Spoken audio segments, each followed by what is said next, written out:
मैं गरिमा अग्रवाल आप सभी का वंदन करती हूँ, अभिनंदन करती हूँ। आइए आज हम सुनते हैं बरसायत अमावस की कहानी। बरसायत अमावस को वट सावित्री व्रत व बड़ पूजनी अमावस भी कहा जाता है। साथ ही हम सुनेंगे बिंदायक जी की भी कहानी। बरसायत अमावस की कहानी। एक राजा था जिसके बहुत दिनों तक संतान नहीं हुई, तो उसने पंडितों को बुलाकर पूछा।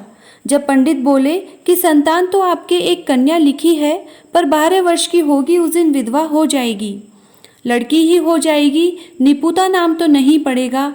ऐसा सोचकर पंडितों के कहने से राजा ने यज्ञ होम कराया। होम कराने से राजा के एक लड़की हो गई जिसका नाम सावित्री रखा। सावित्री हर साल बरसायत अमावस और पार्वती जी की पूजा करती थी। जब सावित्री बड़ी हुई तो उसका विवाह सत्यवान के साथ कर दिया। वो अपने अंधे सास ससुर की बहुत सेवा करती थी।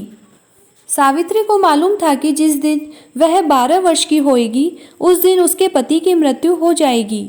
12 वर्ष पूरे हो गए। उस दिन सावित्री भी अपने सास ससुर से पूछकर सत्यवान के साथ जंगल में चली गई। जंगल में जाकर सावित्री तो लकड़ी काटने लगी और सत्यवान पेड़ की छांव में सो गया। उस पेड़ में एक सांप रहता था। उसने सत्यवान को डस लिया और सत्यवान की मृत्यु हो गई। वो अपने पति को गोद में लेकर विलाप करने लगी। शंकर पार्वती जी उधर से जा रहे थे।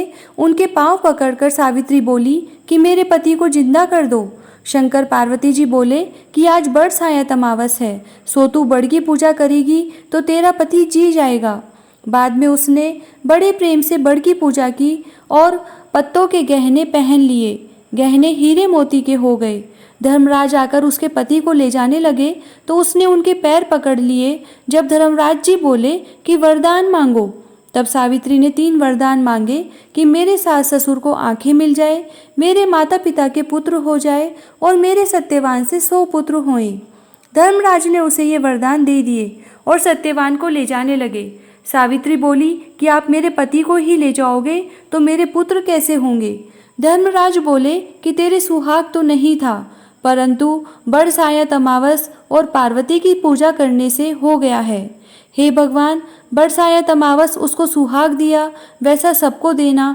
कहता न सुनता न हुकारा भरता न देना, उनके सारे परिवार को देना, हमें भी देना। बाद में गणेश जी की कहानी सुने। राजा रामचंद्र जी सभा लगाकर बैठे थे।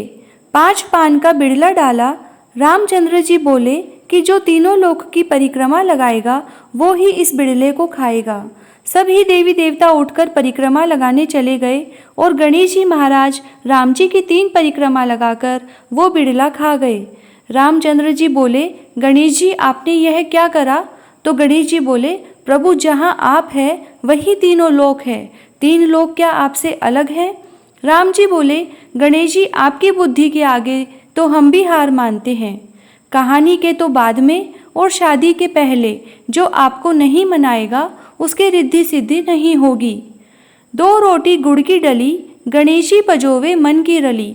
उठ तपसी खा लपसी, तने थारा तप को, मने महारा कहानी को मिले फल। जय श्री राधे। यदि आप हमारे द्वारा दी गई जानकारियों को पसंद कर रहे हैं तो हमारे चैनल को लाइक करें, सब्सक्राइब करें और शेयर करें और हमारे उत्साहवर्धन के लिए कमेंट बॉक्स में कमेंट करें।